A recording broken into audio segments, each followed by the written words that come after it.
Haciendo una breve introducción, este proceso que proviene, ok, perfecto que se grabe, no tengo problema.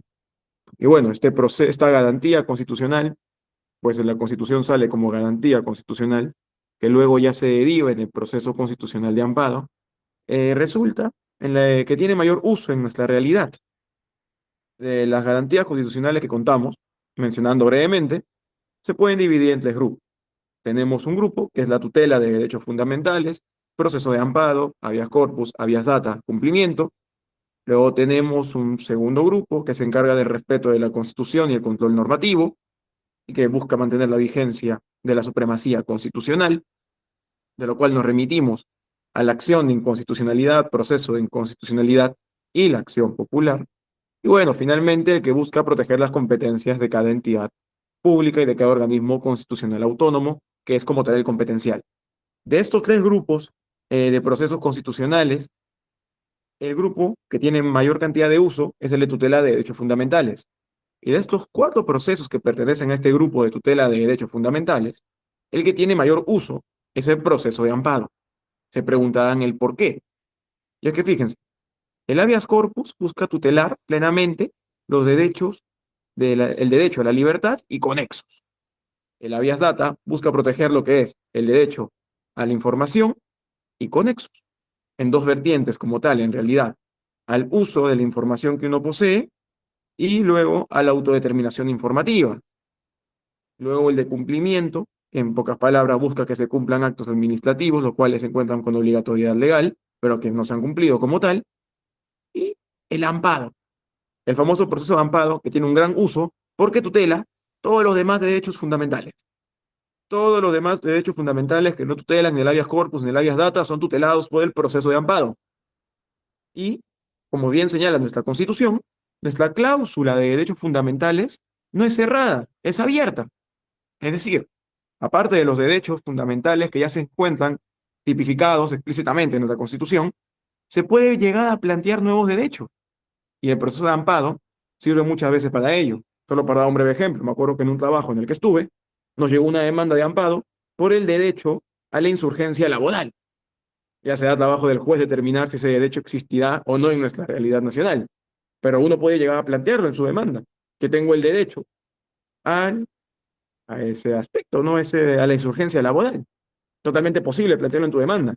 Otra cosa es que el juez lo termine validando. Y bueno, por eso es que considero que es importante tratar este tema, el proceso de amparo, en realidad, que es la garantía constitucional, proceso constitucional más utilizado en nuestro país. La estadística también habla por sí sola.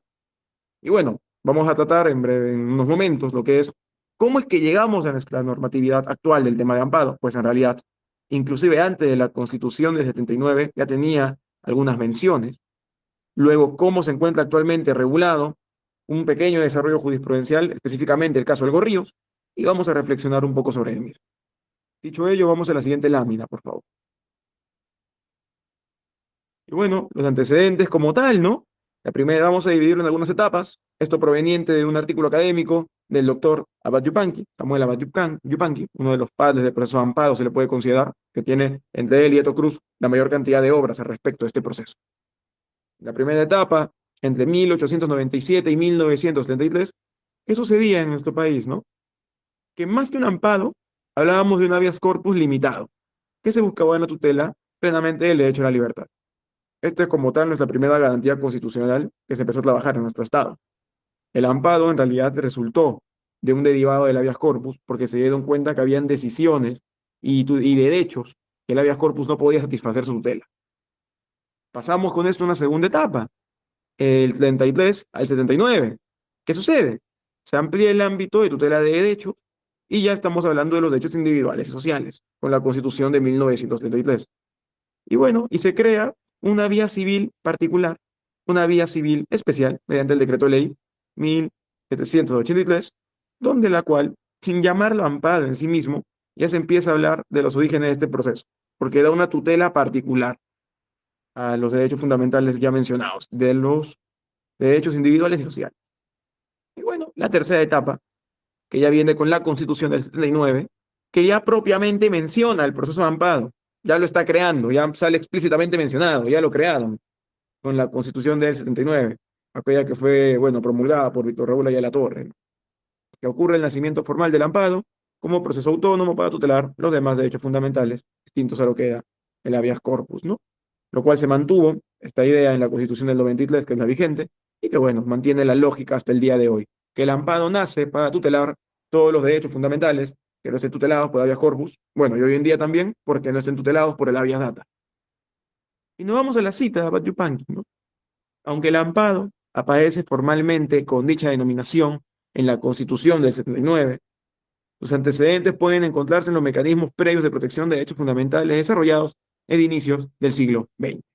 Pues bueno, como ya les mencioné, existió una vía civil especial, una vía civil particular, que sin llamarse amparo en realidad lo que buscaba era una tutela de derechos individuales y sociales. Entonces, este es un origen directo como tal del amparo sin darle ese nombre. Y luego en el 79 se le da ese nombre de proceso de amparo. Bueno, hubo una ley como tal que termina desarrollando, lo vamos a ver en la siguiente diapositiva.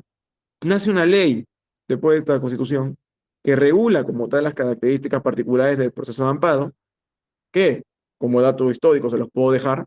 Si ustedes comparan esa ley con la actual regulación del nuevo código, la esencia se mantiene, porque la lógica del amparo es una esencia en que es la tutela de derechos fundamentales distintos a la libertad y a la información. Esa es la esencia del proceso de amparo. El tema de los plazos, los recursos, los tipos de amparo, ya son como accesorios que han nacido con el paso de tiempo para perfeccionar este recurso, esta garantía constitucional. Originalmente, su esencia es así de sencilla: proteger todos los derechos fundamentales distintos a la libertad y a la información. Ese es el origen de este proceso.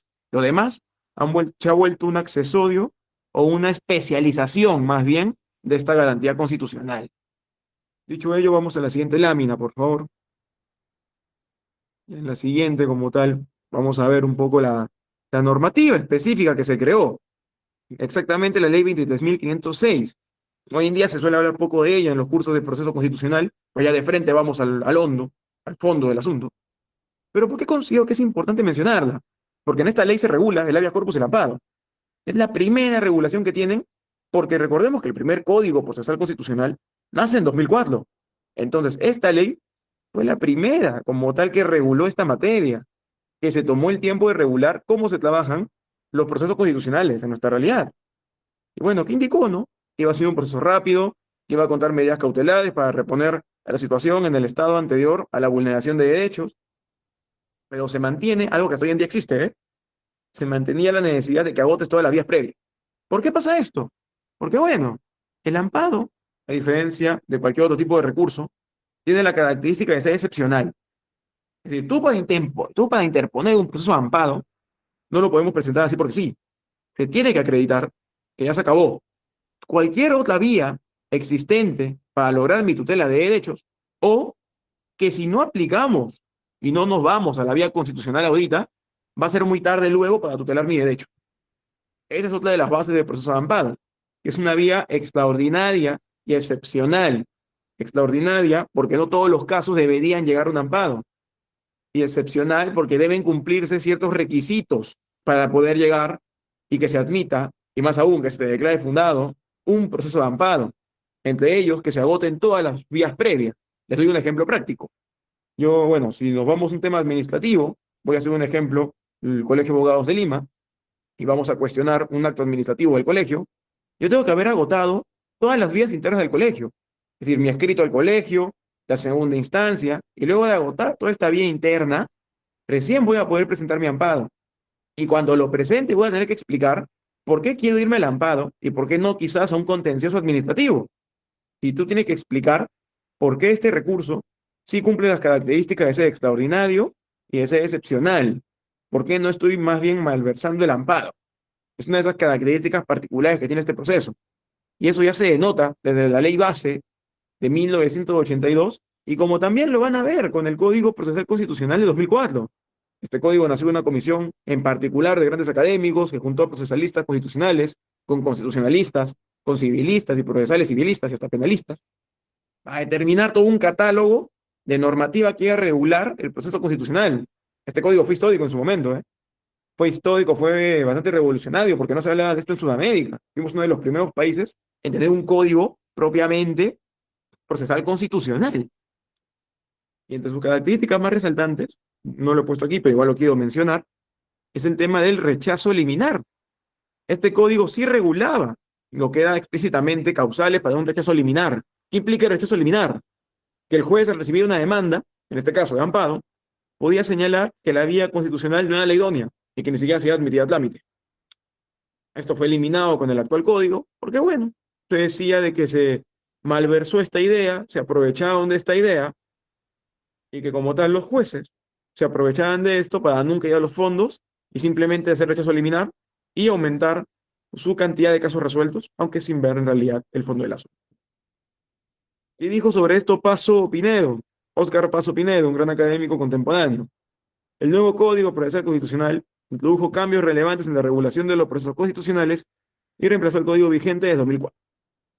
Hoy en día contamos con un nuevo código, ingresó en el 2021, el nuevo Código Procesal Constitucional, que es el que se mantiene vigente hasta hoy en día, ha tenido una cierta cantidad de modificaciones, pero que como tal mantiene su lógica inicial, que en palabras sencillas es buscar una tutela más accesible en los derechos fundamentales. Entre estas características que resaltó, se eliminó el rechazo liminar, se eliminó como tal el rechazo liminar. Recién volvió el 2024-2025, pero para dos causales sumamente específicas, que como tal no son el rechazo liminar que se tenía con el código del 2004. Esto ha generado gran debate, grandes controversias, que bueno, lo vamos a conversar más adelante. La siguiente lámina, por favor.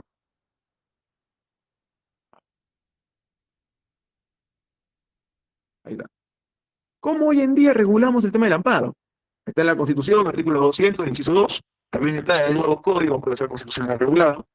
Ya estamos en la Constitución. Tiene un enfoque garantista hoy en día. ¿Por qué? Porque el amparo se va a aplicar frente a hechos u omisiones de cualquier autoridad. Y bueno, o funcionario, como tal, que esté cometiendo una vulneración de derecho o una posible vulneración. Es decir, ya no solo hablamos de un amparo cuando es un hecho concreto, sino cuando hay un posible hecho vulneratorio. Es decir, tiene que ser un amparo o concreto, es decir, contra un hecho en particular que está vulnerando derechos fundamentales, o tiene que ser contra un hecho posible que vulnere derechos fundamentales. Hablamos de dos vertientes, el amparo contra hecho concreto o un amparo preventivo. Eso es sumamente interesante, porque imagínense cómo ustedes pueden establecer que va a haber una posible vulneración de derechos fundamentales, que es posible, ¿no? Pero como tal existe la figura, un amparo contra hechos concretos, ejemplo el más clásico y lo que hoy en día más se presenta, un amparo contra resolución judicial, pues hoy en día se ha convertido un poco, se habla esto de la amparización del derecho, pues no sé si han escuchado ese concepto, pero se dice que una vez uno pierde toda la vía convencional, puede perder la vía civil, la vía administrativa, terminas cuestionando esto resuelto en la instancia original mediante un proceso de amparo. Presentas un amparo contra resolución judicial y en realidad tú le estás pidiendo al juez constitucional que revise lo resuelto en el proceso original para ver si fue conforme al derecho constitucional, exactamente al debido proceso y a la tutela jurisdiccional efectiva. Algo sumamente interesante, pues si vemos la carga en realidad que tienen los jueces constitucionales o los jueces especializados en lo civil, dependiendo de la zona donde se presente el amparo, y el Tribunal Constitucional, nos damos cuenta que la mayoría de casos vienen de este origen, vienen de amparos contra resolución judicial. Y los amparos preventivos, la verdad, son mayormente escasos, porque es muy complicado de probar. Entonces, este enfoque garantista se termina observando en esa lógica, que permite cuestionar diversas situaciones de forma directa, mediante el amparo. Es decir, la lógica actual es, bueno, que se admita mi demanda, porque al no haber rechazo liminar, en realidad, es que se admita mi demanda, y ya luego el juez determinará si hay o no vulneración de derechos fundamentales. Pero bueno, lo que termina pasando mayormente en la práctica es que se termina declarando la improcedencia mediante aplicación del artículo 7. Ya lo vamos a ver en algún momento, ¿no? ¿Y por qué se dice que el tema del amparo hoy en día es residual y complementario? Porque como vengo mencionando, es una vía excepcional y extraordinaria. Si es extraordinario, es residual, porque no se tiene que aplicar de frente, se aplica como último recurso. Y complementario, porque no se supone que los conflictos deban resolverse con un amparo. Se supone que hay vías que ya existen para solucionar los conflictos. La siguiente lámina, por favor. Y bueno, yéndonos al nuevo código, procesal constitucional, Un código que tiene obras que la estudian bastante bien. Se encuentra la obra del doctor Roel Alba, se encuentra la obra del doctor Reto Cruz, del doctor Johnny Tupayachi, Domingo García Belaunde, y muchas más en realidad, que estudian a profundidad este código. Algunos a favor, otros en contra. Hay autores, como por ejemplo el doctor Francisco Mido Quesada, que señalan que este código, más que ser un nuevo código, es una reforma con otro nombre, porque en realidad solo cambió un 30% del contenido, un 20% del contenido, dependiendo del autor. Hay otros autores que dicen que eliminar el rechazo eliminar es lo peor que le pudo pasar a la tutela constitucional, pues esto generó que aumente la cantidad de demandas, en especial que aumenten las demandas de amparo, y que esto amparice el sistema y lo termine colapsando. Tanto que uno si ve entrevistas, por ejemplo, del doctor Tupayachi, que es actualmente, bueno, el procurador público en los asuntos constitucionales del Poder Judicial, y tengo entendido que también es el procurador en realidad de la entidad, indica que lo más convencional que reciben son demandas contra la resolución judicial, demandas de amparo contra resolución judicial, y que la gran mayoría termina siendo declarada improcedente porque no pueden acreditar en realidad que hay una vulneración de derechos, sino que simplemente están buscando una reevaluación de derechos, lo cual no es el amparo. Bueno, en el artículo 1 y 44 vemos los fines como tal de lo que es el tema del proceso de amparo. ¿Qué objetivo tiene? Va a buscar reponer las cosas al estado anterior, a la vulneración de derechos fundamentales, o más bien a una posible amenaza de derechos fundamentales, lo que venimos mencionando. El tema del amparo, como los procesos constitucionales que buscan la tutela de derechos fundamentales, van contra una amenaza o van contra un hecho en concreto. Es decir, te puede decir por las dos vertientes, por eso que se dice que es garantista. Luego, las reglas de procedencia. Como tal, no hay un rechazo liminar de la demanda, salvo que sea imposible física o jurídicamente. Ahí recién te van a aplicar un rechazo liminar. Les doy un ejemplo clásico, ¿no? Hubo un proceso muy famoso, no de amparo, pero sí en vía administrativa, de un señor que decía que un porcentaje de la luna es suya. Y este ejemplo, ¿por qué se utiliza? Si yo lo llevo este tema del amparo, me lo van a rechazar automáticamente. Porque ¿de qué tutela de derechos fundamentales hablamos? Si hablamos de que la luna es de mi propiedad. Y a su vez, es imposible declarar que la luna sea propiedad de alguien. Ahí se va a aplicar ese rechazo liminar, porque no es jurídicamente ni físicamente posible lograrlo. Si yo presento una demanda de amparo pidiendo, por un ejemplo, así, que me den la propiedad del Palacio de Justicia, de la Corte Suprema de Justicia, que me den la propiedad automáticamente, no me la van a dar. Va a ser rechazado liminarmente, porque es física y jurídicamente imposible. Ahí me van a aplicar un rechazo liminar, que es la única opción que existe hoy en día sobre esta figura. Pero la regla general es que se admitan las demandas, y en general, que se admitan las demandas de amparo. Es la regla general. Pero bueno, que se termine estableciendo que ante las dudas, que se admita la demanda. Si un juez está dudando en admitir o no la demanda, que se admita. Ese es un criterio hoy en día. Y bueno, artículo 42 y 45 del nuevo código, la competencia y los plazos. ¿Quién va a ser el juez competente? Termina siendo la elección del demandante, porque él puede elegir el lugar de la afectación, o puede elegir que sea el domicilio del afectado, o puede elegir el domicilio del infractor. En pocas palabras, hay un catálogo abierto. Hay un catálogo abierto para elegir el domicilio, en realidad, es muy amplio. Esto ya genera también muchas veces la estrategia procesal. Y luego les termino comentando por qué. En los distritos, en las zonas que se tengan jueces constitucionales, ellos van a encargarse de los procesos de amparo. En cambio, en las zonas donde no haya jueces constitucionales, quien se va a encargar de los procesos de amparo va a ser el juez especializado en lo civil. Entonces cambiamos de criterio. Como tal, ya no lo ve el juez constitucional, lo ve un juez especializado en civil, en realidad. Eso lo dejo como tal para su reflexión, ¿no? ¿Quién va a terminar llevando esa tutela? Entonces es un tema también de estrategia procesal. Ver si quieres que un juez especializado en lo constitucional lo vea, si te conviene más bien que lo vea un juez especializado en lo civil. Y bueno, también cuando prescribe, tú tienes 60 días desde que el hecho infractor de hechos fundamentales sucedió para presentar tu demanda de amparo. Salvo que sea una demanda de amparo contra resolución judicial, en la cual solamente tienes 30 días hábiles. Hay que tener eso bien en claro. 60 días contra todo tipo de otro proceso y solo 30 días cuando es una demanda de amparo contra resolución judicial. Y bueno, acá vienen los artículos favoritos de la Procuraduría, ¿no? Y de los que se encargan de la defensa, más bien más que de la demanda. Las causales de improcedencia, el artículo 7 y 9, el artículo 7 es clave, se regulan las causales. Se regula, por ejemplo, que tal vez no agotaste vía previa, causal de improcedencia. que tal vez en realidad no estamos hablando de una posible vulneración de derechos fundamentales, causal de improcedencia, que en realidad no estamos siquiera hablando de que este lampado sea la vía idónea, sino que existe otra vía idónea, causal de improcedencia. Son las tres favoritas que se suelen aplicar. Entonces, es sumamente interesante este punto, porque lo dejo como un experimento por si quieren hacerlo aquí en el círculo de estudio.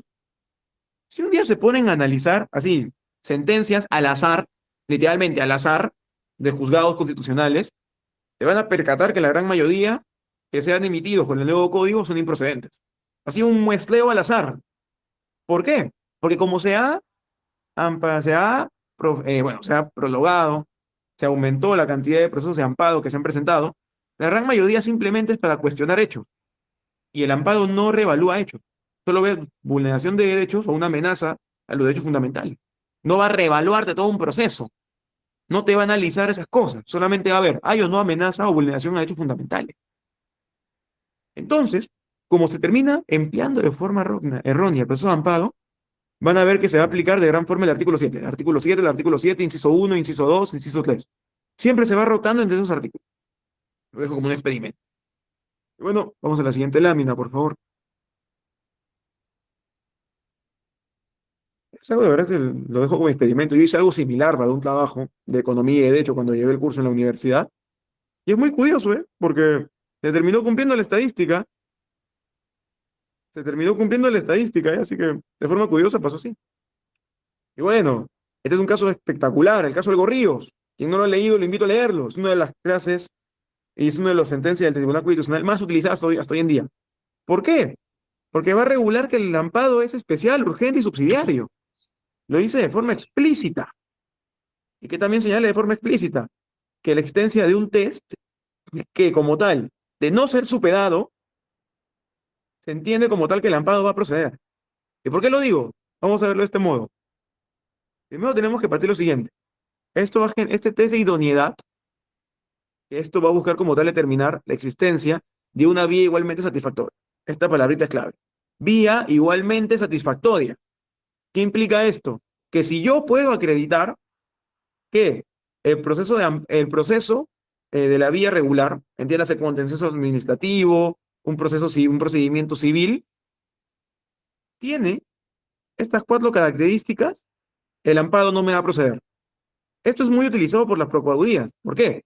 Porque van a buscar acreditar que la vía convencional, la vía ordinaria, cumple las mismas características que la que cumpliría un proceso de amparo. ¿Y por qué hacen esto? Porque si yo puedo acreditar que mi vía original va a lograr un mismo resultado a la vía de amparo, el amparo no va a proceder, porque es excepcional. Esto es muy utilizado cuando se defiende. Particularmente cuando yo elaboro demandas, me gusta presentar estas cuatro características del caso del Gorríos, pero para negarlas. De tal modo que así yo busco acreditar que mi amparo debe proceder, porque mi vía original no cumple ninguna de estas cuatro opciones.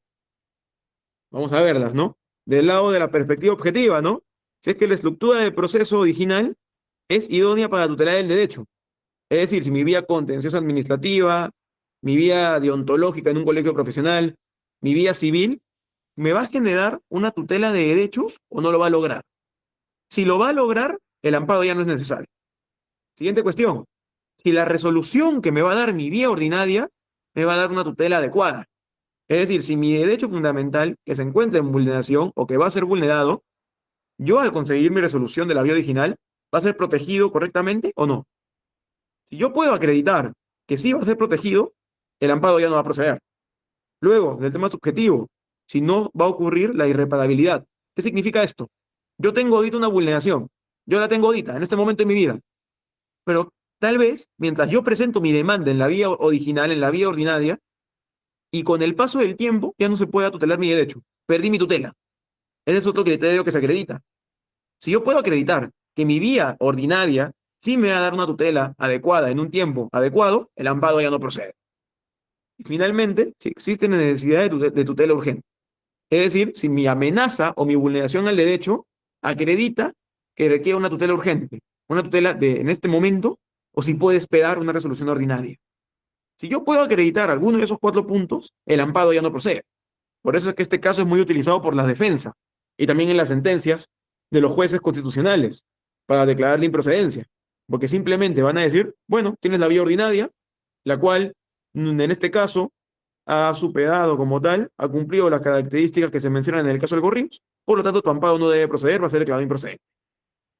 Ahí se lo dejo como eso, esto es algo muy importante, en especial a los que se dedican al proceso constitucional, pues quien presenta la demanda tiene que acreditar que ninguno de estos cuatro requisitos se cumple, y más bien quien defiende tiene que acreditar que estos cuatro requisitos existen como tal, que se están cumpliendo, o que por lo menos uno de ellos se cumple, porque si logras que se cumpla uno de los cuatro, ya te bajaste el amparo.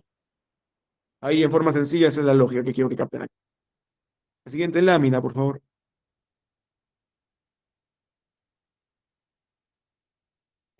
En palabras sencillas acá, hay muchos tipos de amparo, aunque no lo crean. Puede que ya se habla hasta amparología, entre bromas, la ciencia del amparo, el estudio de los diversos tipos del amparo. Así lo escuché en algunas reuniones, entre bromas. Y fíjense, hay amparo contra resolución judicial. Ahí, bueno, igual les voy a pasar el material y estoy colocando algunos casos para que puedan revisarlo. El amparo contra resolución judicial va a proceder contra aquellas resoluciones que vulneren de manera manifiesta los derechos fundamentales. Por otro lado, el amparo contra amparo. Suena muy chistoso, lo sé, pero sí pasa que se presentan demandas de amparo contra sentencias provenientes de procesos de amparo. Porque dicen que el juez constitucional, la sala constitucional y el tribunal constitucional no siguieron debidamente los derechos fundamentales y que no han seguido el debido proceso. Por lo tanto, le piden a otro juez constitucional, a otra sala constitucional y otra vez al tribunal constitucional que revise esto. Es muy curioso, pero existe en realidad el amparo contra amparo. Luego el amparo contra normas. En este caso, para que prosiga, tiene que ser amparo contra norma autoaplicativa, es decir, norma que se aplique automáticamente una vez entre en vigencia. Pero ojo, tiene que ser contra norma publicada y no confundir con el proceso de inconstitucionalidad, porque el amparo va por tutela de derechos fundamentales o colectivos, pero no va a discutir la constitucionalidad o no de una ley. Para eso hay un proceso propio. Este amparo va contra una norma que se aplica de forma automática y que te termina afectando a ti como individuo. Ese es el amparo contra norma autoaplicativa. Y ojo, se ha regulado que no se puede aplicar amparos contra, por ejemplo, un proyecto de ley. Antes se podía. Que no se puede presentar amparos contra proyectos de ley o contra actos de naturaleza parlamentaria. Lo dejo por si acaso para que quede ahí en claro. La siguiente lámina, por favor.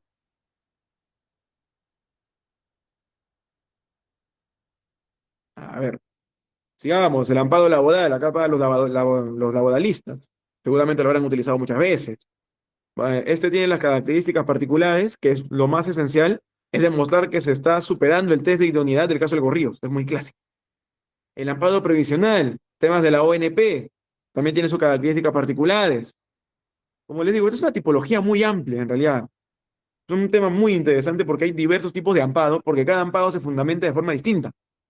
Hacer un amparo contra resolución judicial no es lo mismo que un amparo ambiental, no es lo mismo que un amparo previsional, mucho menos será lo mismo que un amparo contra norma autoaplicativa. Cada uno tiene su propia doctrina, su propia jurisprudencia y su propia forma de aplicarse y entenderse. Y el amparo ambiental, ¿no? Cuando se habla de una tutela del derecho a gozar del medio ambiente equilibrado y adecuado. Acá, ¿por qué es confuso este amparo? Porque suele ser colectivo, que suele defender a comunidades nativas, que suele defender hasta sedes bióticos. Se ha defendido con este tipo de amparo a ríos, por ejemplo. Se ha defendido a animales, para que vean lo curioso que es este tipo de tutela. El siguiente amparo. Bueno, el siguiente lámina, por favor, ¿no? Este tipo de amparo más, en realidad. El siguiente lámina. Vamos con tres más. El amparo tributario. Acá hay estudios que se especializan solo en este tipo de amparo, como por ejemplo lo es KPMG. Y bueno, el amparo arbitral que procede contra actos de laudos arbitrales, solamente laudos arbitrales, resalte una vez más, tiene sus propios precedentes, el caso María Julia es el más utilizado para ello, pues tiene tres características particulares este amparo, ¿no? Se tiene que, uno, demostrar que hay vulneración de derechos fundamentales, dos, que esta vulneración es frente a terceros, y tres, que el proceso arbitral no siguió la vía adecuada.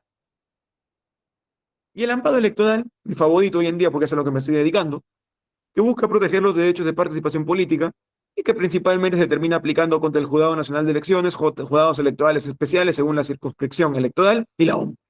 Y que hoy en día está muy de moda porque hay congresistas que han sacado plantillas para que la gente presente su demanda contra esas elecciones. Que seguramente vamos a ver no sé si este año, pero tal vez el otro año, un montón de improcedencias por sustracción de la materia. Ahí guardan mis palabras. Y ponemos la siguiente lámina. Sería muy interesante ahí que luego el círculo organice un debate sobre este tipo de amparos, porque la verdad va a ser un tema muy interesante que recién ha entrado en moda otra vez el amparo electoral, más aún con las plantillas que se han lanzado por la web. Y bueno, ya para ir culminando un poco, vamos a ver la importancia y los desafíos que tiene el amparo. Partamos con su evolución y supremacía, ¿no? Ya dejó de ser una simple garantía, que antes, ustedes ven la estadística en la memoria del Tribunal Constitucional, no se presentaban más de 1000 amparos al año, perdón, más de 1000 amparos no llegaban al Tribunal Constitucional, casi no llegaban los amparos ahí, y hoy en día llegan más de 4000, para que vean cómo ha aumentado el tema. Y sin contar los que llegan a la primera instancia, y sin contar los que se encuentran en la segunda instancia, ¿eh? Imagínense la amparitis, como se le suele hablar de esta enfermedad jurídica, algunos mencionan. El amparo pasó de ser una garantía limitada a un instrumento central del Estado constitucional de derecho.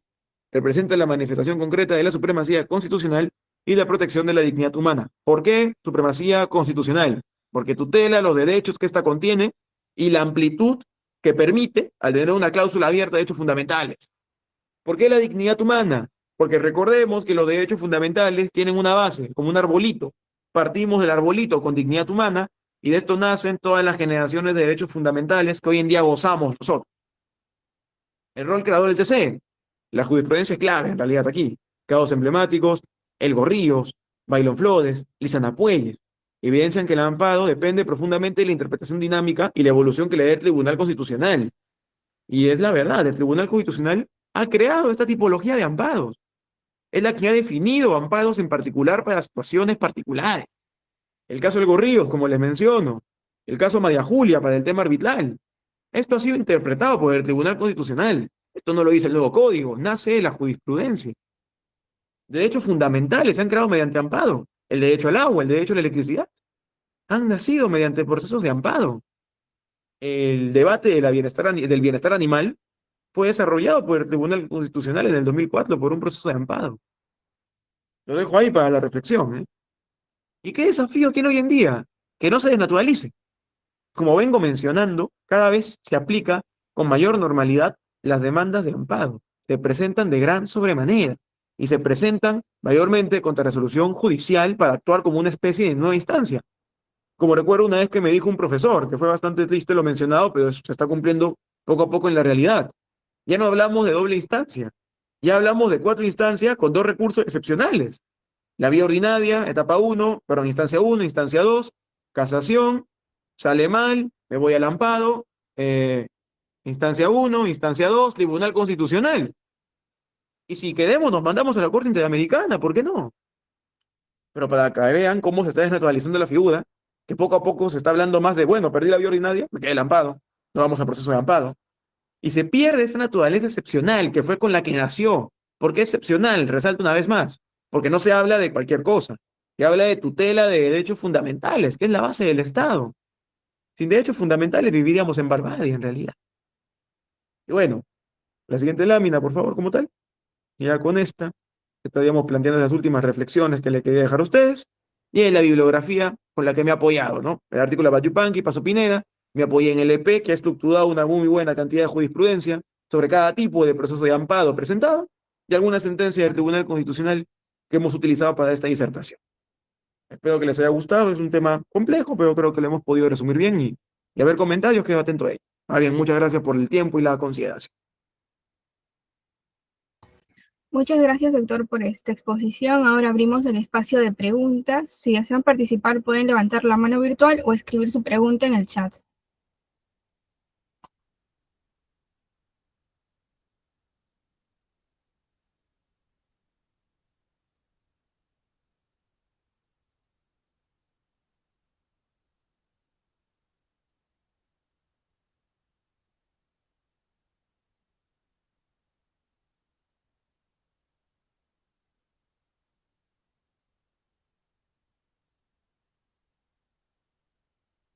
Adelante, colegas, pueden realizar sus preguntas.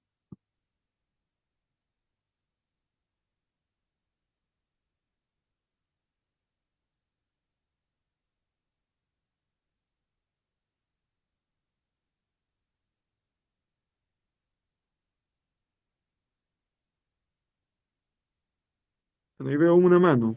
Sí, bueno, Natalia, le doy el pase para que pueda realizar la pregunta.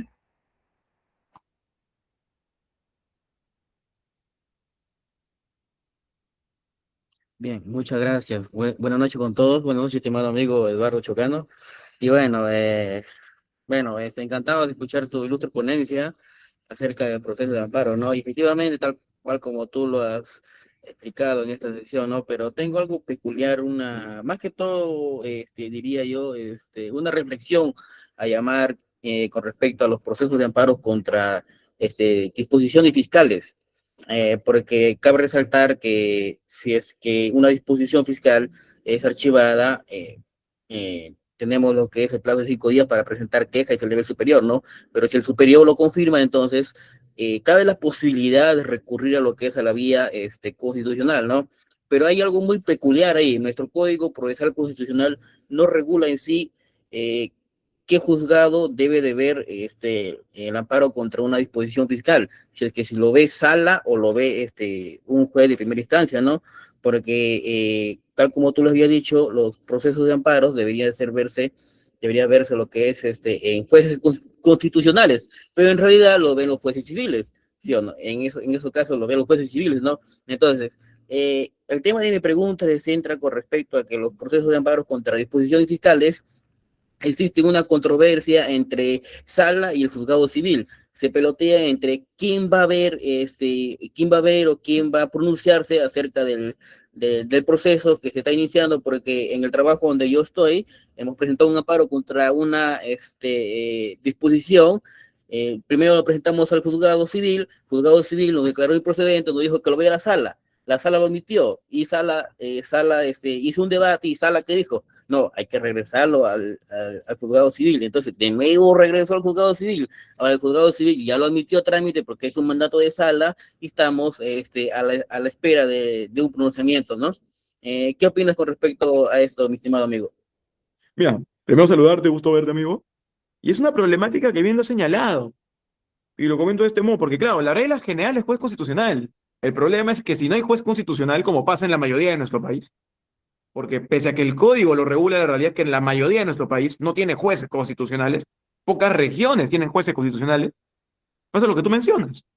Vas al juzgado constitucional, pero vas al juzgado civil en este caso, porque es amparo, y el mismo juez civil termina diciendo, no, yo no soy competente, lo manda a la sala. Y luego la sala le dice, ¿por qué yo tengo que verlo? Te lo devuelvo. Porque en realidad ahí lo que termina sucediendo es que lo va a terminar viendo el juez especializado. Porque el nuevo código finalmente así lo tiene determinado, que el juez especializado en lo civil, al no haber un juez especializado en lo constitucional, lo va a terminar viendo. El problema es que, y esto es una crítica que yo sí tengo bastante fuerte a este modelo que se ha establecido, al darle a un juez especializado en lo civil un tratamiento a la materia constitucional, se suele equivocar, porque estamos hablando de especializaciones. Y no es por desprestigiar al juez civil, que él debe ser un capo en su materia, pero la materia constitucional es una materia muy particular, con reglas muy propias y principios muy propios, que trabaja un criterio distinto a otras ramas. Un juez penal piensa de un modo a como piensa un juez civil, y el juez civil piensa de un modo como piensa un juez constitucional. Entonces, suele pasar como tú mencionas, que reciben los casos y muchas veces lo terminan derivando a la sala por su interpretación del código. ¿Y esto qué genera? Bueno, que se pierda 6 meses, se pierda un año solamente en ver quién lo va a ver el proceso, y peor aún en materia penal, que el tiempo es clave, más aún cuando uno denuncia, porque luego la prescripción te come.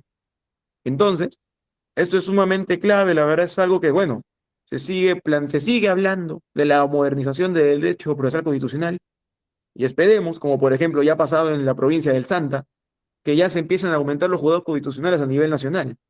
La meta es que cada año se sigan creando para que, como plantea el código en algún momento, recordemos que este código solo tiene 5 años de vigente, es sumamente nuevo, cada provincia, cada región en realidad, cuente con sus propios juzgados constitucionales, ¿no? Mientras no pase eso, van a seguir pasando las confusiones como la que te ha pasado a ti en la chamba, ¿no?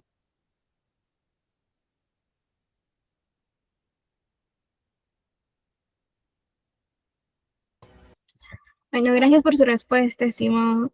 Y ya llegando al cierre de esta clase, en nombre del Círculo de Estudios Lex Juris, quiero agradecer de manera especial a su ponencia por su tiempo, dedicación y por compartir su conocimiento con todos nosotros, y a cada uno de los participantes por acompañarnos.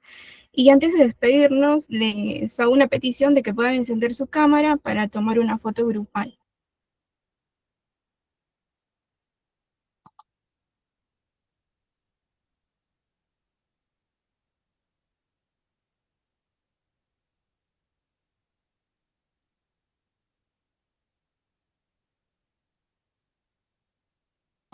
Listo, estimado Chocano, muchas gracias nuevamente. Y para los participantes, en comentarios pueden encontrar el link de asistencia.